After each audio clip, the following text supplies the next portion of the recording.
Hello and welcome back to another 5K tennis discussion. This is the first show of the 2020 ATP and WTA seasons. As always, I love the first show of every tennis season. You ready, Carla? I'm ready. Let's get down. Come on, let's go. Woo! Get down. Come on. You know that's how I'm going to start every season. You know that. Let's get down. Woo! Come on. Let's go. Welcome to 2020. Ready? Let's roll. Woo! I'm a Ric Flair fan. It's all good though. I think you just blew out a whole bunch of people's ears. So. Well, we're going to blow out the 2020 season with a really good time from now until, this year we have the Olympics. We always go strong to the U.S. Open, and now we've got some... It's going to be a busy year because there's a lot of people retiring, so busy year. Let's go! Yep. Welcome back. Let's get down. All right. For those of you, and I have notes here because I want to make sure that this year we do a little bit, or do things a little bit differently, and I'll explain. So for those of you that are just tuning in for the very first time, Carla and I are both tennis coaches and racket stringers, and we've been doing that for a very long time. And a year or two ago, how long has it been now, Carla? Is this our second full year, or is it over? No, it's not the second full year. No, because we did this in, we did 2 Wimbledons. We started at Wimbledon, then did this year Wimbledon. That's 1, right? So we're getting close to our second full year. I think Wimbledon... Second full year would be Wimbledon. Yeah, that's still a long ways to go. Yeah, I think Wimbledon this year will be 2 full years. Mm-hmm. So what we want to try to do this year is streamline the shows a little bit better. So there's not so much time that goes by, and I'll explain that in a moment. But we don't want to spend a lot of time talking about, say, fantasy teams or some of our prize giveaways when a lot of people don't play it anyway. So we'll get more into that. But Carla and I are tennis coaches, racket stringers, and we have 5 children of our own, hence the name 5K Tennis. And one day, Carla and I were sitting in the kitchen and we were discussing tennis. And we said, why don't we film it? At least, I said that. Carla met that with, I don't want to talk about it. Isn't that how you kind of met me with that? And I kind of like dragged her out on the back porch. And we started just filming what we normally would talk about, cooking dinner. And then here we are now. Mm-hmm. So that's kind of how it started. But Carla and I have talked tennis. That's how we met, actually. We were both going through coaching programs. She was doing one program, and I had already done the program. And she looked for someone geographically close to her location. And she found me. That was already a part of this organization. And I helped get her started in becoming a coach. And during that time, we became... a family, and fast forward to now, and here we are with 5 kids. Anyway, that's how we became who we are sitting here in these chairs. Okay? All right, so hopefully everybody is ready for the 2020 season, ATP and WTA. I know that we are. So real quickly at the beginning of this show, I do want to say one of our changes for this year will be what we talk about at the beginning of each show, especially leading into the major tournaments. Let me explain. Carla and I, for every tournament or major tournament, so the Australian Open, the French Open, Wimbledon, and the U.S. Open, Carla and I always do prize giveaways. Mm-hmm. Okay? Carla and I do prize giveaways for a tennis racket, and the tennis racket that will be given away this Australian Open, that is, if you win it, is in front of me, which is a Yonex V-Core 97 Dual G. It's a former racket of Stanislas Wawrinka. He played with the same racket for quite a while. As well, we will be giving away multiple sets of Y-Tech strings, which you can see here, right? Yep. Or away as well, especially to those that play our fantasy team competitions. All right, so what we would normally do is to start the year, we would sit here and talk 10 minutes, just like we've already began to do, about our prize giveaways. Well, a lot of you out there don't participate in our prize giveaways. You watch the show for its content, and I think last year we lost track of that somewhat. So a lot of you out there don't play the fantasy team competition that we have. A lot of you don't care about winning the tennis racket. So this year, what we're going to do differently is, as we are talking about pre-major tournaments, like this is going to be a pre-Australian Open type show, and welcome to 2020. This will be the only time that we even bring that up on this type of show. And the reason being is a lot of you out there that don't play our fantasy teams competition for 2 sets of WTEC strings, or a lot of you that don't care about winning the tennis racket, which generally is just predicting the finalists on the men's side and the finalists on the women's side of every major, and predicting the winners. And if you get 3 of the 4 right and both winners, then you win the tennis racket. And I'm going to stop that there. So what we're going to do this year is, before every major tournament, instead of talking about it and reiterating the rules every show and making everybody tune out that doesn't play, we are going to make a separate video for those that want to win a tennis racket, or that care about winning either a 5K tennis shirt, a WTEC shirt, or 2 sets of WTEC strings. We're going to do a prize giveaway video before every major tournament, and that's where those that are playing will communicate, will comment, and we'll talk about their fantasy teams and the whole thread that is behind that. We will do that on that video and that video alone. So those of you out there, I will apologize right now on this video. Moving forward this year, we will not relinquish 10 minutes of time talking about the prize giveaways anymore. Right. Okay? To the point, hard-hitting, in your face, that's what we're going to do. No more talking about it. If you, by the way, want to win a Yonex V-Core 97 Dual G tennis racket strung with WTEC's Pro Tour Black Tennis String 16L gauge with a brand new overgrip and dampener, or care about winning 2 sets of WTEC strings, or a 5K tennis shirt, or a WTEC tennis shirt, then do yourself a favor and look out for the video that will be coming up soon. It could be tomorrow, it could be next week, but it will happen prior to the Australian Open beginning. When that video comes out, I think I'll title it, Prize Giveaway Australian Open 2020. And if you have an interest of being part of those competitions, which we play in as well, then that's where you need to go to find the rules. Did I miss anything? No, I think you said a lot. So maybe I even spoke too much and I've already tuned people out already. But again, a $250 racket setup and probably $60 worth of strings for the top 2 winners, etc. If you are interested in that, then stay tuned, turn your notification bell on or whatever it is, because I won't discuss it again on one of these regular shows. Unless it says prize giveaway, competition, etc., we will not discuss it on these shows this year. Okay? All right. So welcome back, everyone. I just want to start this out today with a kind of a defer to Carla. I know Carla had some things she wanted to mention today about the upcoming Australian Open. I think. Well, we know the Australian Open starts, at least the qualifying rounds, January 20 and February 2nd. The qualifying rounds for the Australian Open in February. It's January 20th. January 20th, and the tournament ends February 2nd. Okay, sorry. Sorry about that. It takes about a week. I didn't know that if you play in qualifying rounds, you're winning money. Did you know that?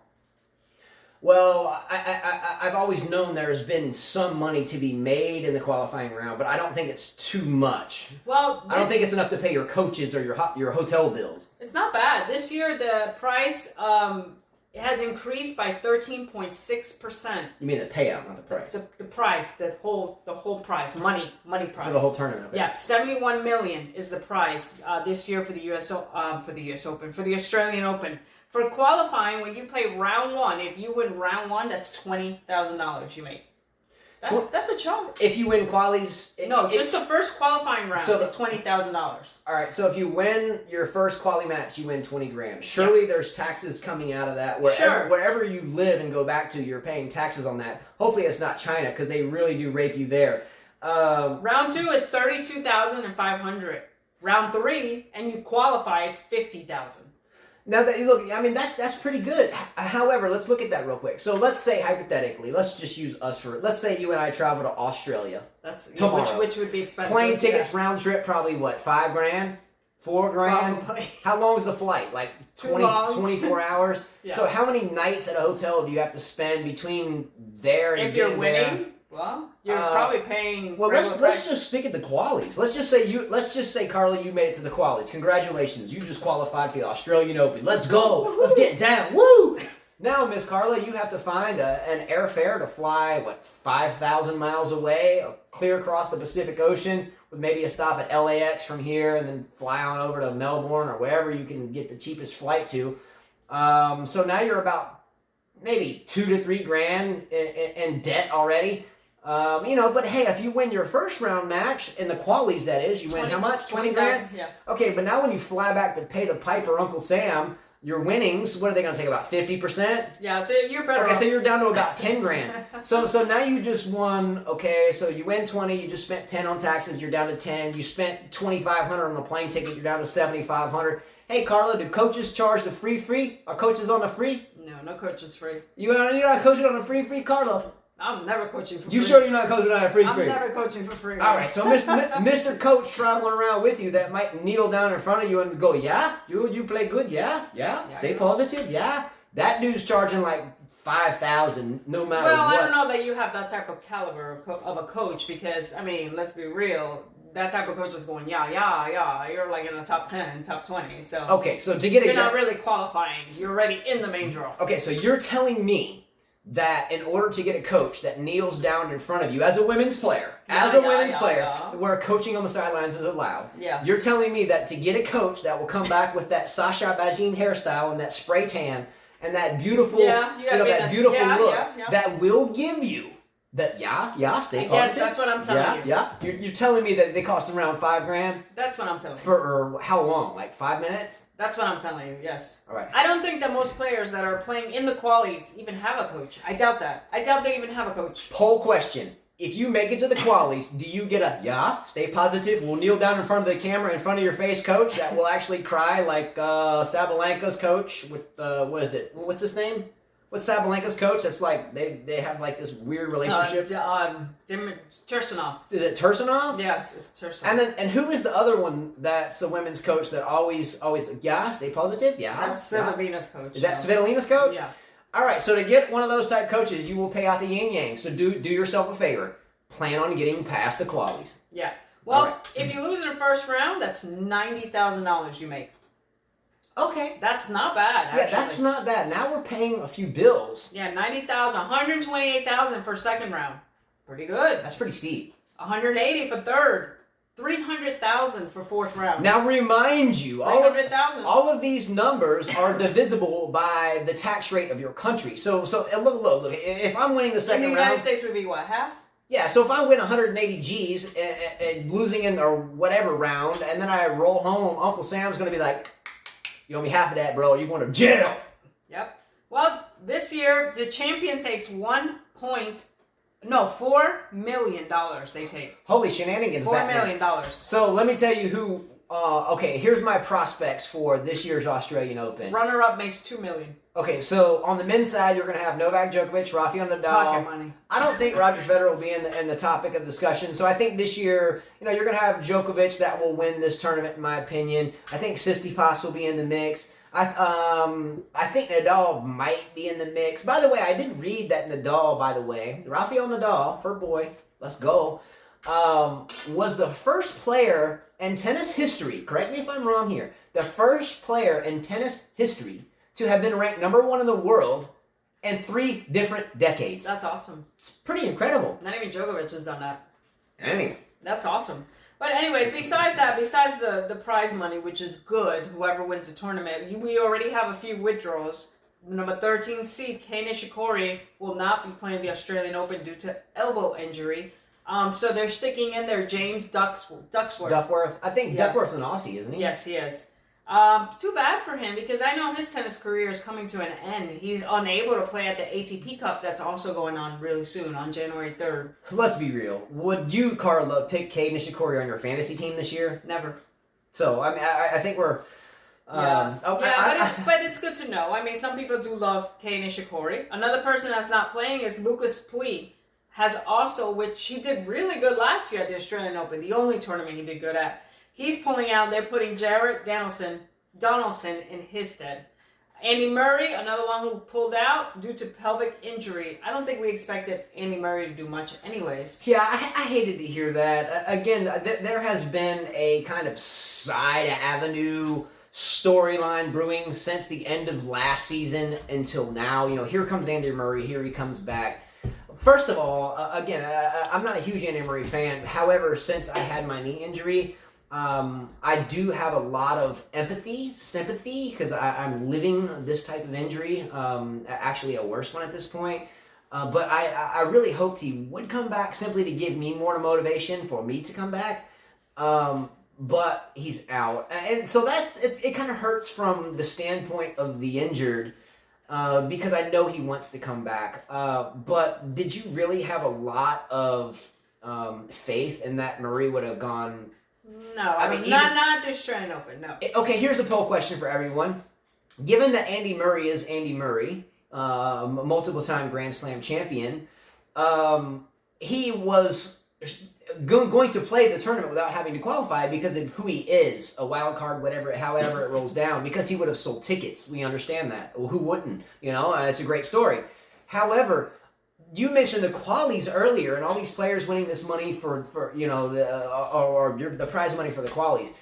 Do you think right now that Andy Murray is equally as good as some of these players in the qualies? I think the quali players are probably as good or better than he is in tennis shape right now. Would you agree or disagree? Disagree. No. So you're telling me that Andy Murray right now, freshly removed from a major hip injury and surgery, he's done pretty well. So you're telling me yes, he could get, if you put him in the qualifying rounds of the Australian Open, he would win it. He would win it. I disagree. He would get through. I disagree. Okay. I don't even think he would make it through qualies. I don't, because in a major you're dealing with 3 out of 5 sets. We've got they play 2 out of 3 first whatever. Qualies. He would get through it. We have a surgically repaired hip.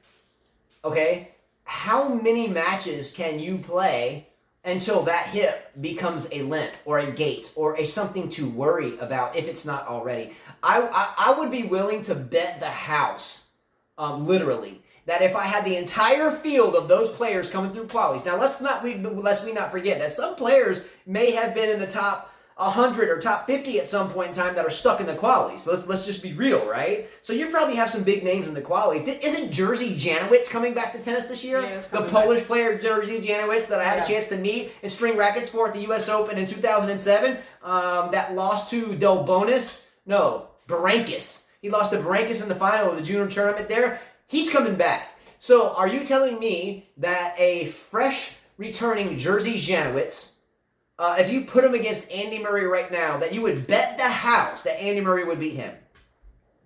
Yeah. You would bet the house on it? Yeah. Without even worrying about it? He would beat Janowicz? Yeah, definitely. I don't. Okay, well. I don't. Whatever. Sorry, I disagree. I'm sorry he's not coming back, but I would think that the best player that comes out of qualies would destroy Murray at the tournament if they met. No, I disagree. Whatever. Next player that, we haven't really heard much from him, Alexander Dolgopolov is not playing the Australian Open, so they're putting Lloyd Harris in his stead. And we have not seen him in a long time. Okay, time out here on this one. And she knows where I'm going with this. Oh my gosh, because that's all you do. What are you talking about? Let it go. Let it go? What's that, a movie from Frozen? Just let it go. When you want to sing that song, let it go, Some let it people go. have a hard time letting things go. Do you want to sing that song? Let it go. Okay, here's the thing. Carla and I have always talked a lot of smack about tennis and who's going to be the next best thing. At the same point in time, a long time ago, Dolgopolov and Dimitrov were relatively new on the scene. Mm-hmm. I proclaimed that Dimitrov would be top 3 in the world one day. Did he ever make it there? No, you were. Did he make top 5? You said that he would be like baby Federer, like he would be like Federer. And he was. Yeah, and this was before the mainstream media. You and I were talking about this in the kitchen years ago, before people even started really saying, "Oh, look at Dimitrov, he can play," right? Mm-hmm. Just saying. Mm-hmm. Now, at the same point in time, Carlita, aka Pocahontas, right here, used to say that Alexander Dolgopolov, with his bouncy game, looked like a little soccer player, bouncing all over the court, little ponytail flopping around, that he would be number 1 in the world. How did that turn out, Carla? How did Alexander Dolgopolov, the mighty, funky, spunky Ukrainian himself, how did that turn out, Carla? Obviously, we know how it turned out, so why are you asking me? Okay. I mean, here I can name a whole bunch of players that you think are going to be great. We got Borna Choric, who hasn't. Borna Choric is a good player. He hasn't done much. I don't think. Much. I don't think. Much. I don't think Borna Choric has ever teamed up with the right coach. I was always hoping that John McEnroe would get his first big time coaching stint with Borna Choric. I just thought that. For some reason, I don't know why, that the McEnroe game, even though I get he's lefty and it's a whole different ball game, but for some reason, the attitude of Borna Choric like 2 years ago reminded me of McEnroe when I was a boy watching him play. So I figured they would make a good pair, and it just never paired off. Has a chance, and remind me when we get to the last segment of this show to bring up Borna Choric one more time. All right. All right. Monica Puig, your girl, pulls out. Kai Kanepi will fill in for her. Victoria Azarenka, we know, is not playing. Camila Giorgi will fill in her spot. And also the veteran Vera Sovanareva will not play as well due to injury. Okay, can we play a game with that list that you? I see. I didn't. We just came home from the tennis court, and Carla had some notes, and I had a few. Can we play a game with that list that you just read? Can we? Sure. So what we're gonna do is we're gonna rewind that. I want you to say every player that you just named, and I'm gonna tell you the first word that comes to my head when I hear it. Okay? Nishikori. That was the first one out of that one list. Yeah. Nishikori. The guy that continuously goes 5 sets, and by the time he meets his first real opponent, he's done. Next. Murray. Andy Murray. I hoped he would come back, but knowing the injury and the surgery that went into it, I don't think it's something you'd want to bet the house on. Lucas Pouille. Someone that is very good. I like his racket, the Prince Tech Stream Tour. I'm a big fan of Prince. I string on a Prince machine. However, $1 short and a day late and won't happen. Wasn't there some girls in there? Alexander Dogapavalo. Someone that you made a big mistake on, thinking he'd be number 1 in the world with that funky, bouncy ponytail. Monica Puig. Monica Puig, my ex-girlfriend. I hated that I had to let her go, but I met Carla, and Carla was just a little bit tougher than her. But I wish Monica Puig does well, but I don't think tennis will be her best friend moving forward. Yes, Victoria Azarenka. Thank gosh my ears don't have to fall off listening to that squeal of a weird barn animal that just got its foot trapped in a door that just chewed it off as they were trying to escape. Azarenka, thank goodness that I don't have to listen to the squeal. However, I do hope Azarenka finds her way back to the game, and I wish her well in her personal endeavors with her children or her child. Vera Sovanareva. A veteran that I've liked for a very long time, and I wish the best for her. However, I think she will have an early dismissal at the Australian Open. All right, that's it. That was it? Yep. And other news, one of your players that you always talk about, Paes Linder, is retiring from tennis this year. Okay, that's really good. Okay, for those of you who don't know, I have always enjoyed the game of doubles. There's a couple of doubles teams that my father would always have me watch as a child, and one of those doubles teams was Bupati and Paes. As I recall, I think Paes now is somewhere around 43, 45. Somewhere there. And still is one of the top players on India's Davis Cup team. A gentleman, a steward. I've always loved his way to... let's put it this way. It's hard to find a human being that can be the reason why you win, only to have that person be so humble as to thank everyone else and everything else for that to happen. How do I say that more clearly? Leander Paes is the type of guy that will be the sole reason why the team won the U.S. Open, for that matter. But he will find a way to thank everyone else underneath the sun, his team, the beautiful sky above that gives him the positive energy to move forward, the positive karma that he gets, he always has a way, and so with Bupati, but they always had a way to be gentlemen and very humble gentlemen. And that alone, my friends, is a winner to me. Right. I wish him well moving forward. A great person, a great doubles team, and I will be very sad to see but Paes to call it quits. He's got a lot left in the tank still. Yeah. In other news, Serena Williams and LeBron James were named AP Athletes of the Decade. See, I don't look. Okay. I think they deserve it. Serena does for tennis. Okay. For the decade? I like Serena for the Williams. Decade. Let's rewind real quick to Leander Paes again. I think if you want to be an athlete of the decade, you want to be someone that represents humanity as a whole. After I watched Serena like choke out someone or threaten to choke out someone with a tennis ball playing Kim Clijsters at a U.S. Open a while ago, it's hard for me to say she's the person of any decade, because that whole odd situation just reminded me that, okay, she might have a screw loose there. I do wish her well this season, but I disagree that she would be the women's athlete of the year. I get she has huge records. She's not even she's just named the athlete. That those two were named the athlete of the decade. But I would disagree with it. I would find some young lady that was grateful for whatever she did win. It was grateful for what she ever didn't win, and didn't threaten the line judge to choke him out with a tennis ball.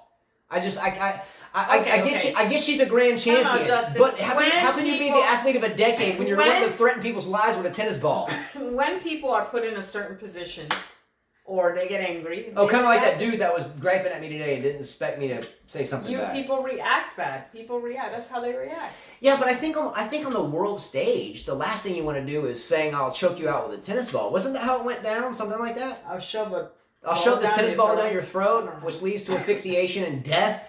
So look, does she have the accolade? What about LeBron James? Okay, let me get to LeBron. I'll get to LeBron. Hold on. I'm a Serena fan, and I hope that she ties Margaret Court and moves on into history. But I think when you name an athlete of the decade, or any year or week, I don't care what it is, it doesn't have to be a decade. But don't you think it needs to be someone that you'd want your little girl to look up to both on and off the playing field? Yes, I want my daughter to play like Serena Williams. Yes, I want my daughter to be that hardcore of a champion. Yes, I want her to have 23 majors and going to win her 24. Absolutely. But do I want my daughter to go up to someone and say, "I'm going to jam this tennis ball down your throat"? I think that's always an asterisk on her career, and it always will be, much less all the other times she smashed rackets and looked like a buffoon. That's all I'm saying. I love Serena. I'm a fan. I don't mind it. I don't care. Who cares? I'm a fan. We're all humans. We all make mistakes. However, people like, let's say, Margaret Court. Margaret Court's been all in the news about talking about this stuff is devilish and all this stuff, and I won't get into orientation, whatever. It's not what we do here. But who needs it? Just keep your mouth shut and thank those that enabled you to be there in the first place. So therefore, do I think Serena Williams should be the player of the decade? Absolutely. Pardon me. Absolutely not. The records, absolutely untouchable. But the personality behind the records, subpar, ridiculous. So therefore, athlete of the decade, no. LeBron James, different story in a way. I'm a LeBron fan. Again, I was raised in the time of Michael Jordan owning everything, so there, to me, will never be another basketball player nearly as great as Jordan. I think LeBron has carried that torch very well for this generation. I think LeBron is on the fading aspect of his career, just like Roger Federer is. I do not think LeBron... And Tom Brady. And Tom Brady. I don't think that LeBron James will win a championship in LA. I don't think Anthony Davis will help him do that. I think there's two players there and not much else. Arguably, that's another discussion for another day.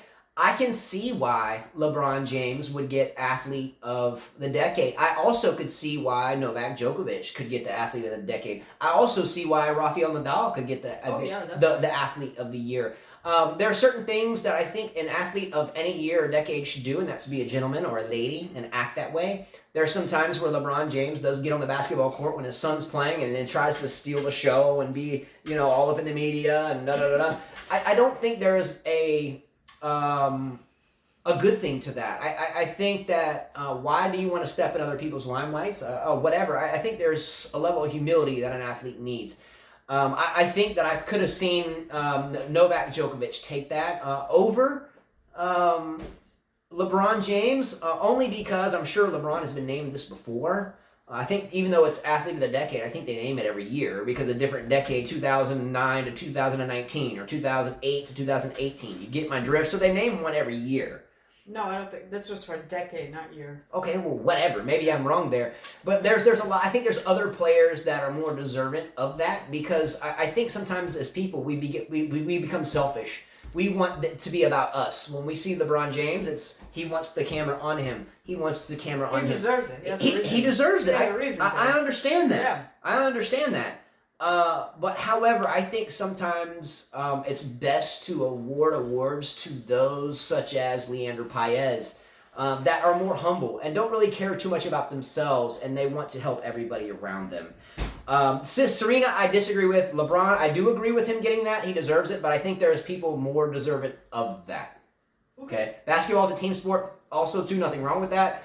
There are sports that are more individual based, where we can share that humility and share our unique platforms that we have as international athletes to make others look better too. I think LeBron is a lot about him and him only. Not always, but anyway. So I disagree totally with Serena, and I somewhat agree with LeBron, but I could see Novak Djokovic having that because Novak has really done. He's done a lot too. He's done a really good job. They both and have, and Federer too. And the part of the world Novak is from, it's been war torn, bombed out swimming pools, wars that he had no part in that were just because he was raised in the environment.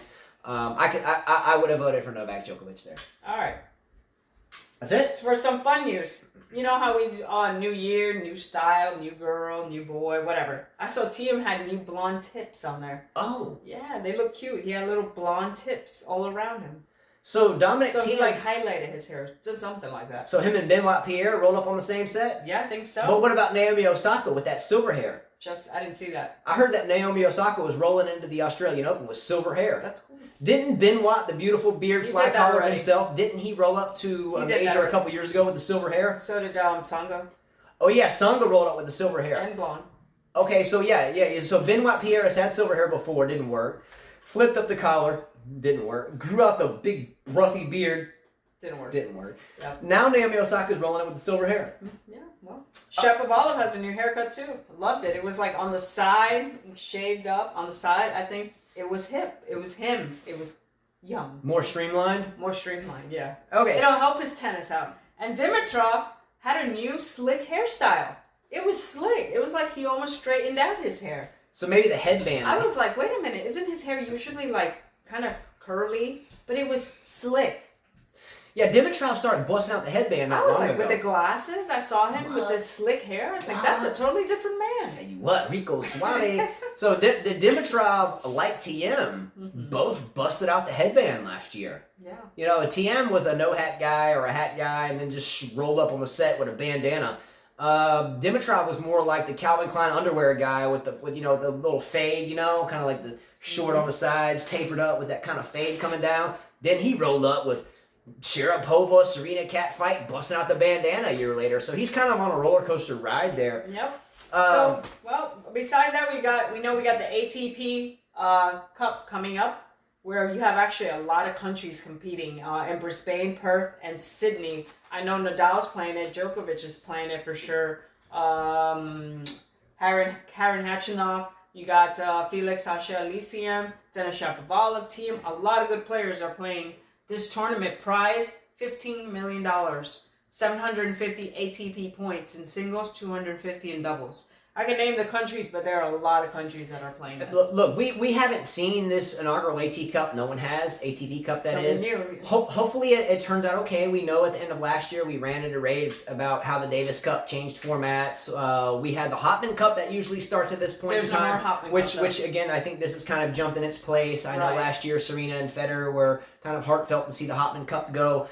So right now, let's stay mute on this tournament. I know I'll watch it because you know what? That is their warm-up tournament. It's a warm-up. It's important. There's a lot of money at stake. I can only hope that it goes well. So I think I will stay mute on the ins and outs of this tournament, only because I haven't seen it, and I don't want to judge a book by its cover. I want to read the book. So I look forward to this. Yep. On the women's side, we have quite a few tournaments. The Zhangzheng Open coming up. It's an international one. You have Bencic, Sabalenka, Muguruza, Let's go Sabalenka. And Wang Qiang playing this one. You have Brisbane, the premier tournament coming up. Wild cards were given to Venus and Sharapova. You also have Barty and Pliskova playing this tournament. One that I was a little shocked was the ASB Classic 2020. Andreescu was supposed to play this tournament, but she pulled out with a knee injury. So she will not be playing this. And that's a warm-up. That's too bad. That's a warm-up tournament, which means that this tournament, would be a couple weeks before the Australian Open. So I don't know. I don't get that one. Karlov, yes or no? Since Bianca Andreescu's come on the set, she's done some brilliant things, right? Yes, definitely. She's dominated hardcourt like no other. However, during our shows last year, there was a lot of time where I gave Bianca Andreescu a lot of grief. Her fitness, her health. Why is she not playing other surfaces so young? And I've always talked about her ability to stay healthy. Have I not? Yes. How many viewers out there when she first won, was it Indian Wells or Indian Wells last year? The first one, yeah. As soon as she won that, everybody's like, "Oh, she's the next best thing," and the next best thing. And I started saying, "Well, she's a little overweight. She looks out of shape. I don't know if her knees can stay healthy because of that." And people lit into me. Well, her shoulders, yeah. Shoulders and everything else, and how her arms looked like they were chunky with the little choke thing on there, and I got drilled about it. Look, I've got 5 kids. But she won the U.S. Open. I understand that, but what I'm saying moving forward is for Andreescu already, what is she, 19 years old? Yes. I know she's won a major at this point. I know she's a really good player. But for her already to be having health issues, especially at this knee injury stuff. these are big type health issues. The knee the knee It was shoulder before. Shoulder, then the knee. These aren't small issues, you know? And at this age, you can't rub them off in the media that we're just doing some damage control and keeping the schedule streamlined. Gee whiz. So my mindset for Andreescu is this.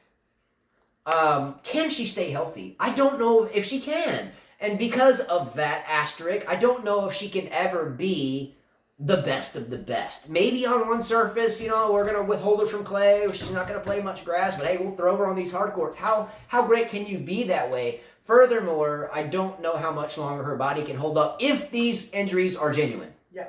Well, in that tournament, you have Serena, Wozniacki, Ostapenko, Goff, and Anisimova playing. So that'll be a big tournament we'll cover. Yeah, and the young Anisimova and the young Goff, I wish these two a great year. I hope, since the last time I've seen Amanda Anisimova play, I hope Amanda Anisimova has dealt with the loss of her father. Much respect with that, no joke, obviously.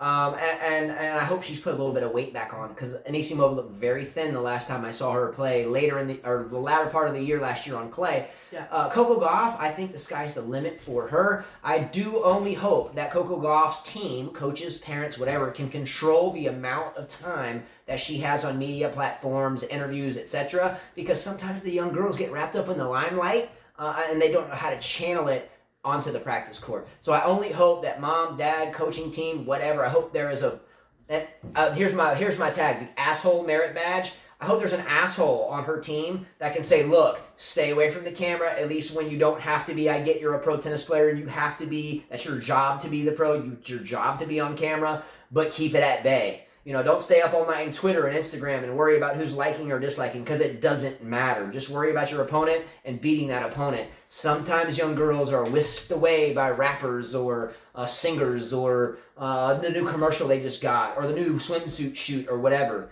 Stay away from that. I think Coco Gauff will be okay. Right. That's it? That's it. All right. So that's kind of it for this show. Real quick, I want to end this show with a question. And I want to discuss this question in comments. And I want to discuss it at length. Okay? So here's my question. My question is, what players on the men's side or women's side, what players on the ATP or WTA do you think will be defined by the outcome of their performance at this year's Australian Open? I'm going to tell you my list and why, and then yours, and then we're going to end it. Number 1, Novak Djokovic. He's won this tournament 8 times. He has, 16 majors now? Rafa has 19. Federer has 20. He's capable of getting there and surpassing. I know Rajesh would agree out there. I'm on board this year for him to win a couple. But I think that this tournament will define his season. I think he needs to win it. I think he needs to win it, number 1, to put Nadal kind of on edge, to kind of back him off a bit. I don't think Federer will be a threat here. I just don't. I think Federer is a sideshow moving forward this year. Nothing more than that. And yes, I'm a Federer fan. But I think Novak Djokovic will be heavily defined by his performance at this Australian Open in his own head and in everybody else's head. He does have to win it because he's been losing a lot lately. So well, he won 2 majors last year, didn't he? No, I'm talking about at the end of the year. I don't even know why he plays so many tournaments, but he's been losing to players that sometimes we scratch our heads. We're like, why? Okay, second player that I have on my list, Serena Williams. I think Serena needs to win this major. Do I think she will? No. I honestly think Ashley Barty might. I say that. And I think so many people putting faith in Barty and saying that she's going to win. I think she's going to flunk out on this tournament. Well, I think she has pressure on It's her. Australia. I don't think there's flunk. been an Australian woman that has won this tournament in many, many, many years. She's going to flunk out. But I would like to see Barty do it. And I'm going to put Barty and Serena on this same peg on this question. Serena needs to do it yesterday. She needed to do this when she played Roberta Vinci at the Australian. No, I mean, she didn't know she was going to have a child yet. No. Well, she needed what to I'm do saying it is last year. she needed to do it a long time ago, years ago. Yeah. But here we are still today. Now, I know Serena has been dancing her booty on Instagram and showing off her abs, which still didn't look that great to me, honestly. Her and her sister doing the boat dance and whatever. I get that. It's great. But what does that mean about the tennis court? Zero. So, you know, I hope the booty shook well, and I hope it's not too much to shake around anymore. But I don't think, I think if Serena Williams bails out on this tournament, then I think everyone, not just us or not just those that follow this game from a coaching perspective or how important it is to drive hard, I think everyone will be like, okay, she's not going to tie, it's done. Unfortunately, she has to tie Margaret Court, who lately has been in the news of just being I'm sure that schmuck. people want her to pass because they're mad. Yeah, now you just want to get past Margaret Court because she is acting like a real idiot. Dominic Thiem. Dominic Thiem at some point has to stop jumping up and leaping at his backhand. We had a viewer named Steve or something. Yeah, that he's like, we're crazy to think we're crazy. He won't win one. To Steve out there, much love. Thank you for watching. And any other TM fan, Wildlife One, love you, bro. One of our viewers, we sat down and have talked about this at length. You cannot jump up and hit because your mind is locked on target. And when your racket is swinging really fast through your point of impact and you leap, it takes it off your sweet spot. It takes you off your... in other words, long story short, Dominic Thiem will never win a major as long as he keeps leaping up and hitting his one-handed backhand because people will continue to exploit that and the consistency just isn't there. Dominic Thiem must do well and he must do well quick or he'll fade away with the likes of Zverev, in my opinion. That's another one, Zverev. He must do well here. I get he's young. But look, I don't think he must win this one. He has to win a Grand Slam this year, though. Well, I think after watching Zverev and Roger Federer do their, thing on TV, the ESPN thing, and they were just like embracing each other and hugging and crying the whole time. Mm-hmm. I think Zverev is soft. I'm just saying, Zverev's soft, just like Federer is now soft. So they can go hug and kiss elsewhere. But I think Zverev, like Thiem, they'll never win one unless they do it this year. Petra Kvitova, by the way. Petra Kvitova, one of my favorite women players in the past generation. She was injured. Hasn't done a lot since then, and knowingly so. Well, she's made finals. Well, has she won a major since then? No. So I think Petra Kvitova has the same mental issues I do with my knee at this point. As she had someone attack her and slice her wrist in her own place.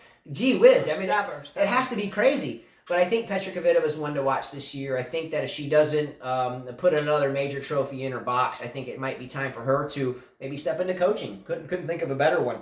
Grigor Dimitrov and Andreescu are my last two. Grigor Dimitrov has tried everything to emulate Federer, to wear his bandana, to date Serena, to date Sharapova, and cause an accompanying catfight. He's tried everything, and it just hasn't worked. He's tried Calvin Klein underwear ads. Wawrinka's just tore him up until I think they played 4 times straight, and Wawrinka won all of them. And I think they played one more time as a cat in the bag, and I think he finally won one, something like that. Yeah. Anyway, Dimitrov needs to do something now or create your own underwear company. Andreescu needs to show up here without injury and do damage, or I hope that she finds a way to work the kinks out of her body because it's not going to last much longer if the injuries are true. Yeah, I agree with you. On the Djokovic, I agree he has to win this one. To start out a good year. I think Wawrinka, if he doesn't win one this year, that's it for him. Del Potro, another one, is coming back. If he doesn't win one this year, I would retire after that. I don't see much happening. Sabalenka, we've talked so much about her that if she doesn't start making these deep runs into these tournaments, she'll fade away as well. Yeah, I agree. Venus is another one. I don't know why she's still playing. Yeah, I don't think I would quantify Venus's future. No, I think Venus knows it's over. Yeah, I think Venus knows it's over. I think she's there pushing brand. Muguruza's another one who needs a good year, or her career can go bye-bye. Good point. Yeah. So anyway, ending, guys, this year has just started. We will be doing things at least somewhat differently this year. Hopefully they're more concise, more on point. And as always, thanks for watching. So get involved in the comments below. Whose season do you think will be defined by this Australian Open? Right? Yep. Anyway, much love to all of you. We will see you guys soon. And keep your eyes out for the video, the prize giveaway video, if you have any interest in winning a $250 very nice racket setup or a couple sets of strings, so turn your notification on if you want to play so you don't miss it. Because once that video comes out, that's where we will talk about it and nowhere else. Okay, until the French Open begins. So keep your eyes out for that if you want to be involved in the fantasy team competitions and the tennis racket giveaway. Until next time. Adios. See ya.